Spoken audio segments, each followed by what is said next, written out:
Let's get started. We are talking today about building an NGO that can actually do localization properly. Introductions first. All of you know Amsterdam by now. We are still a social enterprise, but it's been nearly 15 years now. Our mission is to build better working nonprofit organizations, and therefore we subsidize increasingly our services. Here you see some of our team members based pretty much all over the world. My name is Chris Meyer-Natrup. I'm the director of the organization based in Hamburg. I usually work in strategy and organizational change, which is why I'm mainly presenting this webinar today. A large part of doing localization properly, however, is to do with training and capacity building, which is where my fantastic colleague Nicole comes in. Would you like to introduce yourself? Thank you, Chris. Yes, so I am Nicole Jennings. I am the training manager at MZN International and essentially oversee our in-person and online training courses. And I agree with you, Chris, obviously the importance in capacity building and training. And that's why we're chatting today. Wonderful. Let's dive right in. This is a small technical thing. Can you just give me a thumbs up? I don't see a Q&A box today here with me. Can you see it? Have we deactivated that? Was it working? Do let me know in the comments if the Q&A box isn't working. Okay, let's get started. Localization really, first out of the gate, we need to say it's just not a strategy in itself. It's a real shift in power. And that goes beyond a mere strategic consideration. And one of the best comments I heard recently on a workshop is where someone said, what I've written down here, imagine a world where the voices that understand the problems the best are finally the ones leading the charge to solve them, or leading the way to solve them. And if you read that again, that just makes sense. And that actually is a big part of this localization strategy. Most of you, I'm sure, will have heard about localization. The webinar here today is not trying to argue why localization is a good thing or why we need that. We are trying to be more pragmatic in what is actually necessary to be done. Because Nicole and I and many other of my colleagues have the distinct impression that localization is a little bit like being a diet. We like to talk about it, but actually doing it is harder than it sounds, and it's a very confusing thing, and it's sometimes real power issues come up. So localization progress is certainly not going anywhere near where to the amount that is generally talked about in the sector. Brief look at where we are. There's a lot of talk and very little has changed. You can later, by the way, NGOs, there's the reports out there, the various reports out there indicate that less than, just around 1% of international humanitarian assistance was channeled directly to local and national NGOs. In the development side, it looks not much better either. It's below 2%. The sources are all linked here when you get the slides. The 2% is negligible. Effectively, you can see that most of the funding was still sent to the INGOs abroad. Donors have gone slightly, but really insignificantly better. We are talking about USAID is the one that is slightly better here. But the proportion of funding from international donors that goes directly to local actors remains at the very regretful 1.3% as well. All of these figures come from 2022. The development sector is pretty much the same. We get figures from the humanitarian sector for 2022. The development sector is usually we have to go back to 2020, but the figures don't change. Global philanthropic efforts have really struggled as well. Much better than the institutional donors, but still below 10% of funding went directly to local organizations. Impact investors are pretty much the same way there as well, despite this growing interest in impact investment, which is the fastest growing form of funding. Really, only around 9% of those global impact investments prioritize or go directly to local organizations. So we can say that 90 to 98% of funding still is stuck stubbornly in the global north. And why is that? Well, my colleague Smitty has written a fantastic slide not 2 hours ago. Just yesterday, USAID, the United States Agency for International Development, has published its localization progress report from last year. So this is pretty much hot off the press. If you have read it already, congratulations. Please let us know in the chat. Assuming that you haven't been on the newsreel all night, then this might be interesting. I'm not going to read all of it, but as you can see, instead of making progress, the percentage that went to local partners actually declined by about 0.5% from 10.2 to 9.6%. The health sector, understandably, stood out, where more than 20% of the health funding goes directly to local partners. A word on that. After the COVID pandemic, there's a lot of health funding. Health funding, understandably, spiked a lot. And that included, that's why Nicole's here, a lot of capacity building again. So to me, this is not overall surprising that with that capacity now built, the health sector can go more local as well. We'll talk about that later, but maybe something to bear in mind. USAID has done very laudable and very interesting internal steps to really change and support more locally led programming. They reduced barriers for local experts, they accepting other languages, local languages, they have flexible assessments. They've, for some sectors of their grants, drastically lowered the compliance mechanisms to be a better partner. They've also piloted these locally led programs indicators, or beneficiary-led aid indicators, finding good practice elements as a metric of how to support it. So they've really done a lot here.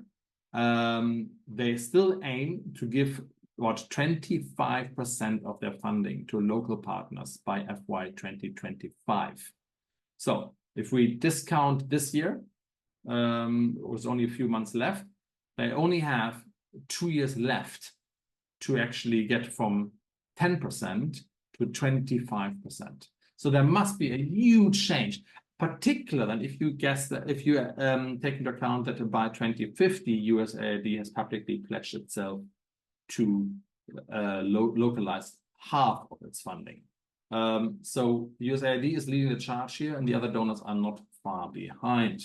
But the progress here is not very encouraging at all, except for the health sector that has received so much capacity building. So this is the graphs and numbers. You can see that later on the slides and on the report, which is also linked here if you want to dive a little bit deeper. But that's basically the amount of funding that goes local, regional, and combined for these areas. But it's really not just finance. Finance is a good way to measure it. And I think Nicole wanted to just briefly talk about these things.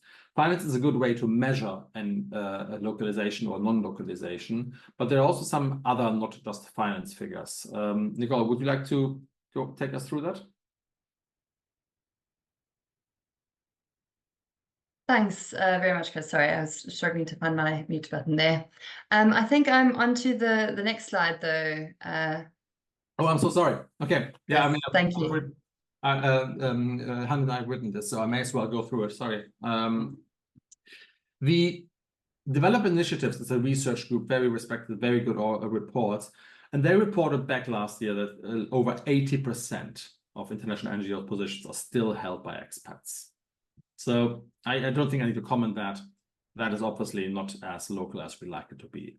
Donors, with that we mean the institutional donors. Knowledge for Policy here has reported back earlier this year that only 4% of international donors regularly even consult with the local actors. So it's negligible. That's in a humanitarian project. It's slightly higher in development sectors, about 6-7%, but again, pretty much negligible. Philanthropists, again, a bit better. around 10%, but just below 10%, include local stakeholders. Impact investors are much better, 25%, before the other way around. 75% of impact investors do not actively seek out local knowledge and perspectives when making investment decisions. That means 25% do. So the impact investors are where USAID wants to be in 2025. And that makes sense, because if you are trying to solve a local problem through an impact investment, you need to invest into a local entity, of course. So inherently, I think it can be said that the way that investment decisions are made in the impact area is a little bit more local. So that's the good news there. But still, the majority is going in without any local perspective, and then wondering why these don't perform so well, despite knowledge, the long-held knowledge, even in these markets, and certainly in our market, that the more local knowledge you insert, the more successful your intervention and your investment will be. There are some, that's pretty depressing. So we don't want to leave us to all this depressing thing. And I do want to say a word, if you don't mind, Nicole, about these two areas, because it's my area of work. Obviously, this is more your area here. There are some barriers. We work with around about 350 NGOs every year, and we are observing some real hierarchical structures and challenges. And some organizations really try to break those and change those, and some are suffering from that, even though they're acknowledging them very often.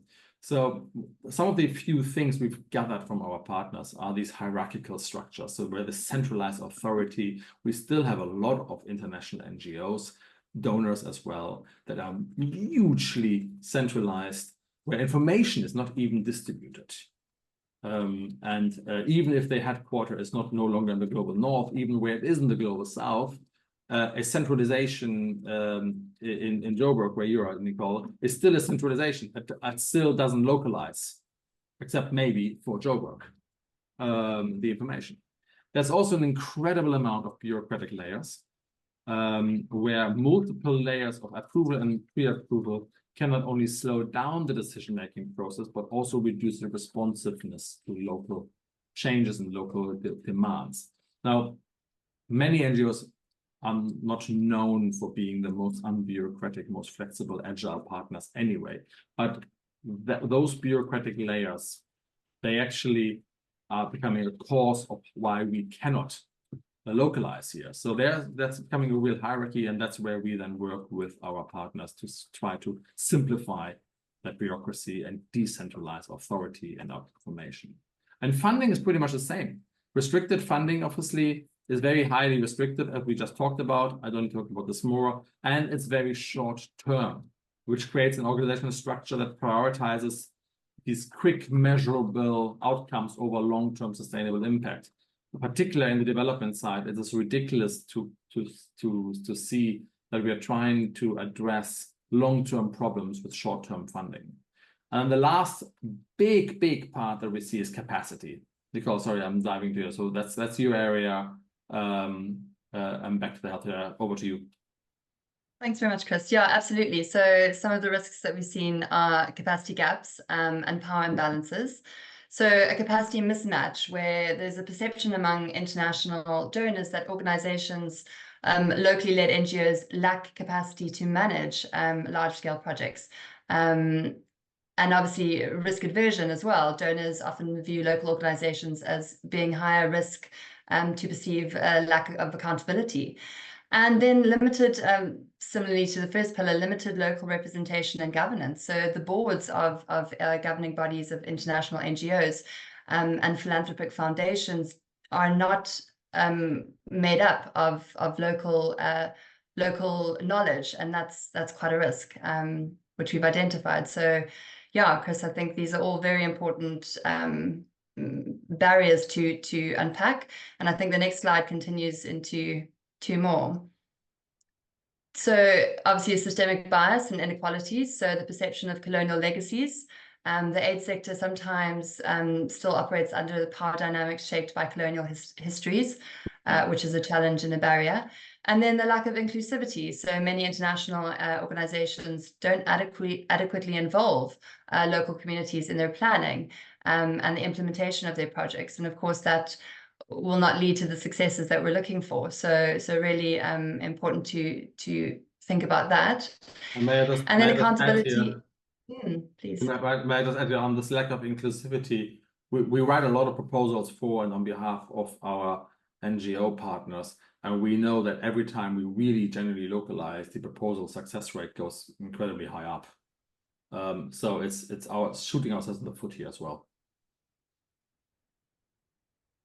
Thanks for adding that, Chris.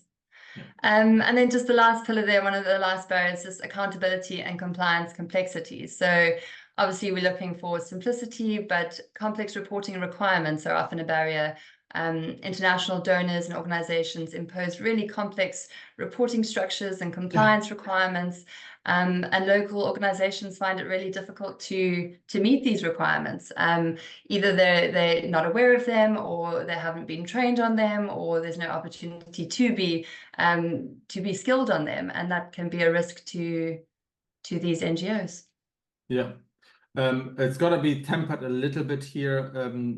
The fact is that where an organization, an international NGO or a social enterprise is funded by institutional donors, many of these institutional donors are basically taxpayers' money, and they are subject to a lot more compliance because it is taxpayers' money. So there's a limit to how much donors can become more debureaucratizing, and it'll be easier here and reduce the compliance. So that points us, if you, to some situations where we do want to localize, where localization is maybe even key to the success, to the impact of your organization, then you may even need to change your funding mix away from that. But more on that on the next slide, I believe.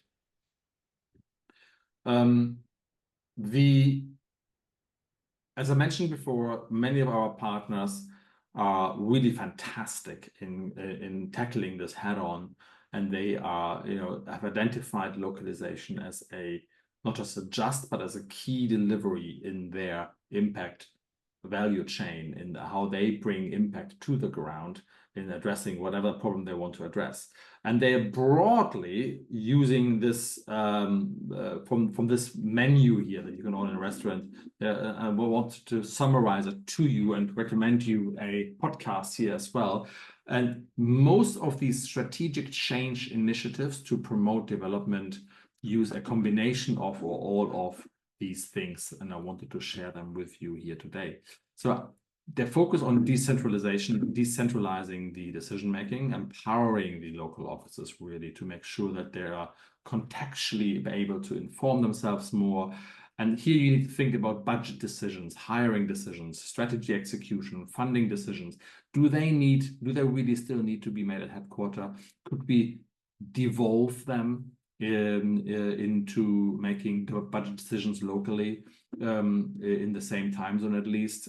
Could we make hiring decisions locally? Does this need to be discussed international? So there is a concerted effort at some of our partner organizations who actually try to reduce the amount of collaboration and authority from the headquarters into things that like hiring and budget decisions internally. It's a change of structure and decision-making as well as of culture. And I think the culture part is almost more difficult. Then again, there's Nicole has that in your areas. You run these programs where NGOs invest into their local development, their local staff, right? Absolutely, Chris. And I think it's so important. Part of the empowering of local officers comes the development of local leadership. So investing in their professional development, skills development, capacity development, whatever that might look like, but really including pathways for local staff to grow, to feel empowered, to learn new skills, in order to take their organization forward, and to grow themselves within those management positions. I think that's really, really important to, just to ensure success. Yeah.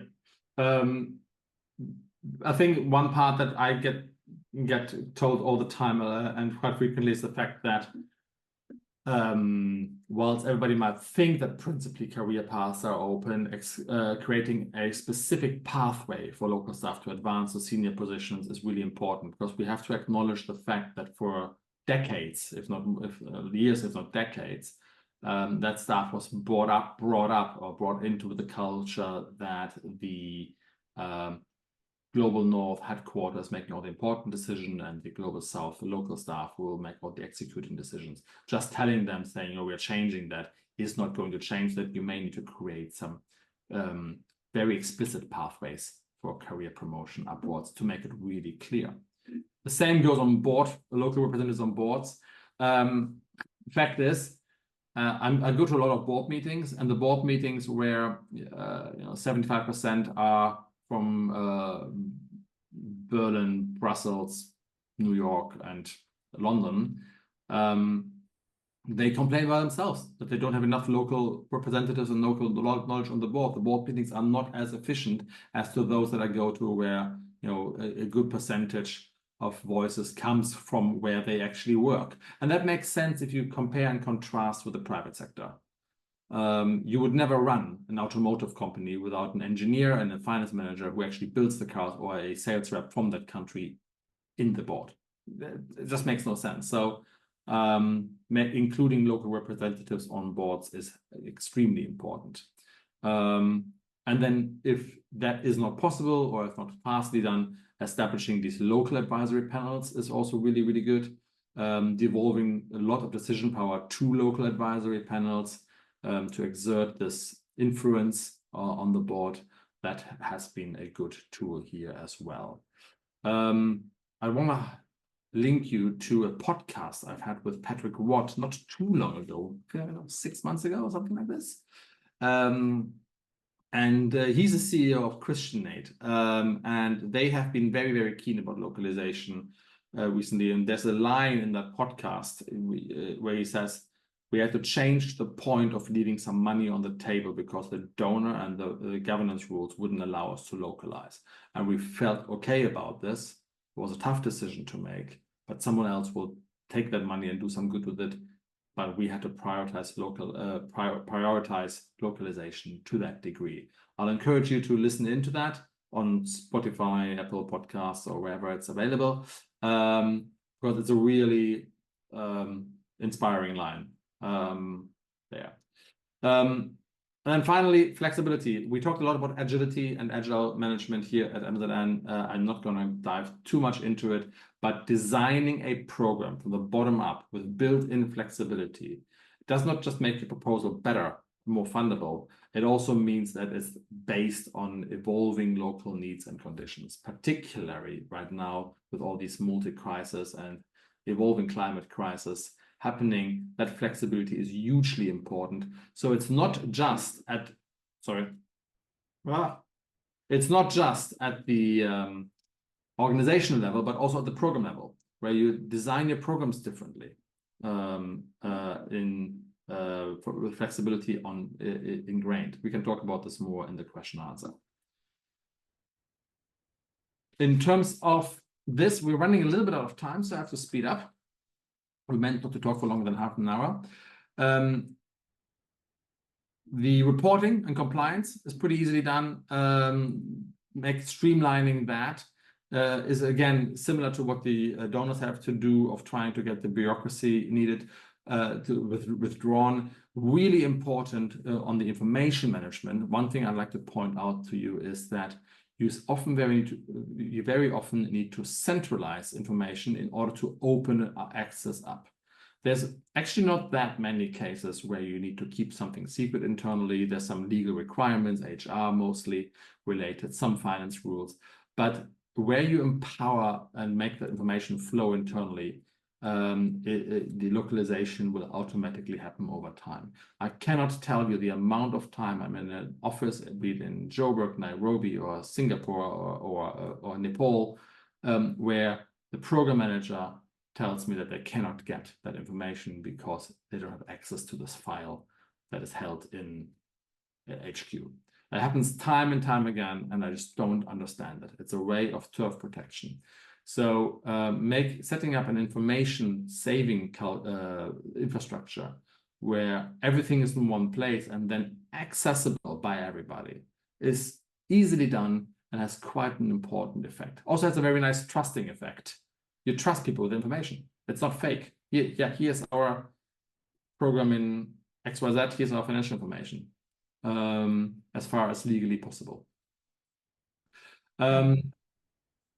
Nicole, sorry, would you like to just to add there, Chris, that I think it really supports in the culture growth of organization as well. You mentioned the word trust, but I think it builds a really a beautiful culture in an organization to have access to all the information and the ability to use it. Yeah, and there's surprisingly little information that you really need to keep secret.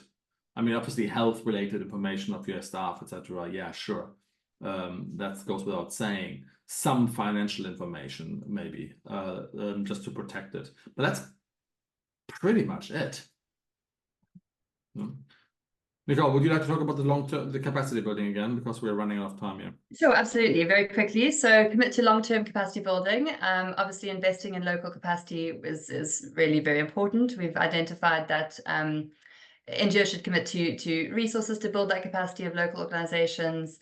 In the long term, this obviously includes providing training, mentoring, technical support in various areas. And I think that really goes hand in hand with that career growth pathway as well. Putting a training and development pathway in place is really, really important. And possibly even creating local centers of excellence. So establishing local centers of training and hubs for training, hubs for research, places to innovate, places to discuss these important topics in both the humanitarian and development sectors. Very quickly. What's also very nice is you can create these local centers of excellence without changing the entire organization. So just going back for 1 second, if you can't, if you can't quite change your funding or your, I've lost the slides, sorry. Where are we? So if you can't quite go and streamline your reporting in 3 months or change the structure or devolve authority, creating these local centers of excellence is something that is done almost aside to the other silos of the organization, can be done quite quickly if they are willing and if they're providing it with some genuine funding. And that's where localization and innovation can happen a lot as well. Cool. So we want to leave you with sort of the 5 top building blocks of building a true localized organization. And this should be nothing new right now from the previous one, but obviously you won't be surprised that we sponsor and we favor local leadership in governments, empowered local leadership, I have the local experts, local decision-making, and very inclusive strategy development, strategies and decisions that are informed by those who are actually impacted by it. Again, back to our very first quote on the slide, doesn't that just make sense? Decision-making, again, devolve and try to get as much decentralized decision-making done as possible, granting autonomy in how they approach it, and just leaving them alone, basically. The local markets, local problems need local solutions. And I don't think that a very distant office necessarily needs to fully understand every time what's going on, as long as the guidance framework and the reporting framework and the legality frame is clear. Flexible operating models are very important as well. We actually work with an amazing organization, and they have completely different hierarchies in almost every country. It's quite fascinating. It looks, when you look at the organigram, it looks a complete mess, but it really works because you work differently in Kenya than you do in Burkina Faso, than you do in Australia, than you do in Texas, for example. And letting the organizations locally build their own organigram, build their own operating models has not just given trust, but has really tailored how they work on the local sector and on the local problems. And I can, it's a radical approach, but I really loved it. Nicole, you mentioned, and I'll summarize for you, that collaborative approach to local partnership, really investing into the capacity of the local partners. Back to the earlier problem on health, that USAID is highlighting as an area where localization works better. It is not a secret, and Nicole, maybe you can formulate it better than I can, but from a strategy and organizational development point of view, it is not a secret that with good capacity comes more localization. I mean, they tend to go hand in hand, right? Absolutely, Chris. I think you've put it very well there. Yeah. And I think it ties into everything that we've mentioned in terms of scaling the organization, in terms of creating greater impact, sustainable impact, capacity building, capacity development is crucial to that. Yeah, totally agree. I mean, these things really do have a sort of delay but immediate effect. Then I wanna go down to these community channels, really creating even the information structure that is open, even just a worldwide chat and information that everybody can access has a real day-to-day impact on localization. And ultimately, of course, if your funding is so restricted that you can't localize, then maybe you should change your funding, which is also entirely possible, right? A lot of hard work, though. Good. That leads us to the questions. Before we get to those questions, there are a few announcements. If you want to join Nicola for one of her training courses, you can go on training. We do also started to work with impact investors via our sister company, Human Planet. There's a website here. So if one of your projects says we're not looking for donors, we're looking for impact investors, please go to Human Planet or contact us directly. I think my email address is on the top of the slides, where we can share that as well, Nicole's as well. That's to you, Nicole. You've got a few announcements as well, right? Thank you, Chris. Yeah, I won't go into too much detail here, but just to share that we've obviously launched our online training courses, the Right Winning Proposal course and Building Sustainable Income and Financial Reserves course. We have upcoming cohorts for both of these courses in September and November this year. Yeah. And some exciting new courses on the horizon for our online training as well. And then on the next slide, we have our, if you can go to the next slide there, Chris. We have our in-person training courses as well. We have two courses. We have two courses coming up. One in London at the end of the month for Right Winning Proposals, and then in Berlin in November. So if anyone is interested or you'd like more information about this, please feel free to reach out to me. Perfect. Yeah, there's my email address as well. I'm not sure. Nicole is the same here, just with Nicole on top. And that gets us to the questions, I believe. And I shall stop the slide so you can see us. We're doing it time-wise. We've got about 8 minutes left. So hopefully we get that.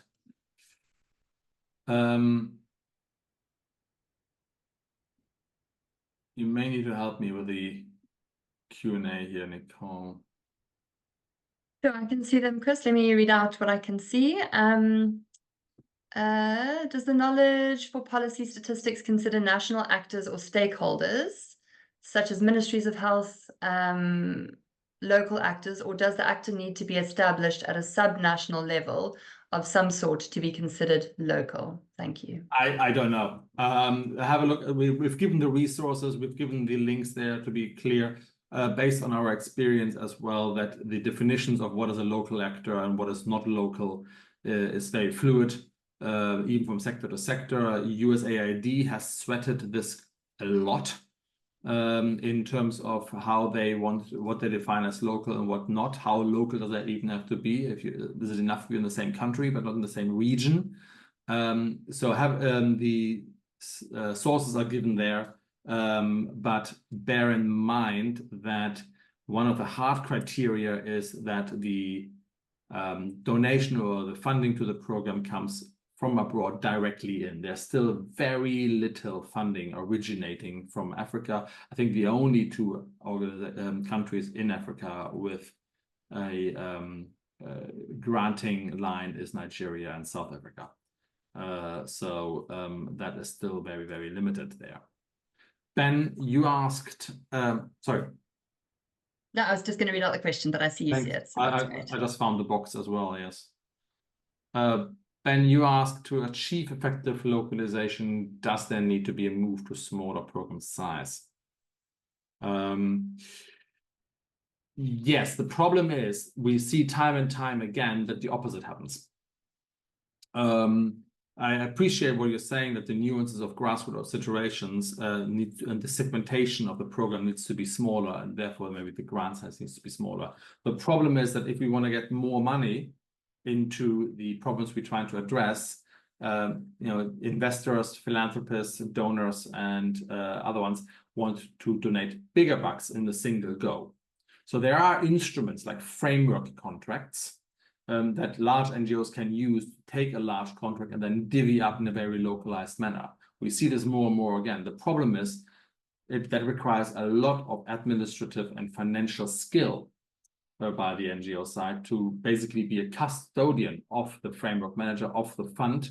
And that often changes the nature and the mandate of an organization.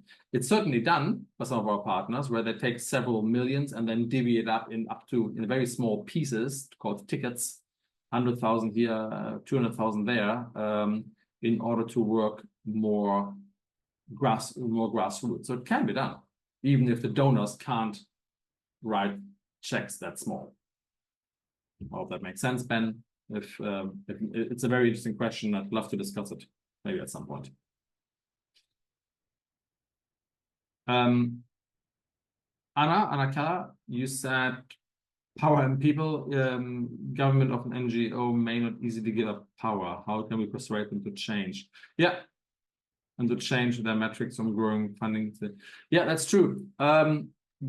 As you saw with USAID, even though they have a committed leadership to localization, even there the trend didn't go so well in 2023. It went reverse.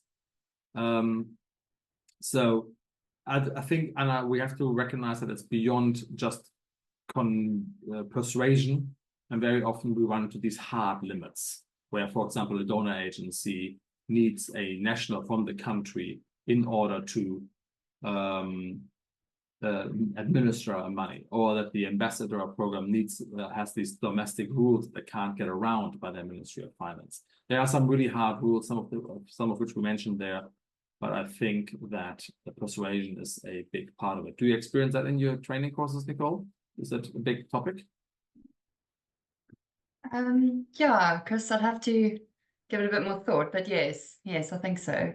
I imagine so. Yeah.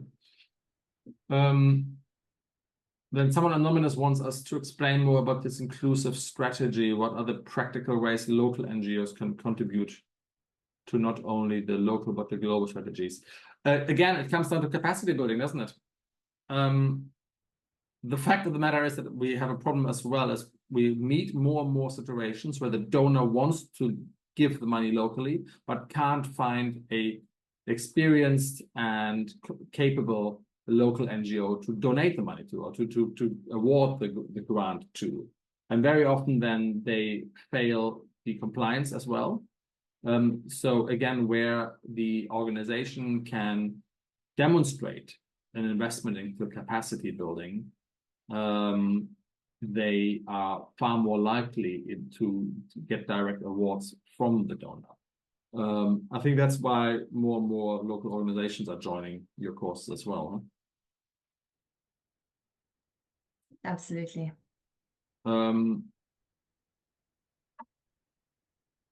Then Ben is following up. And yes, you are allowed to follow up. Will large donors sacrifice effectiveness in favor of equity in localization? If so, that's a real shame. Yeah, you're right, Ben.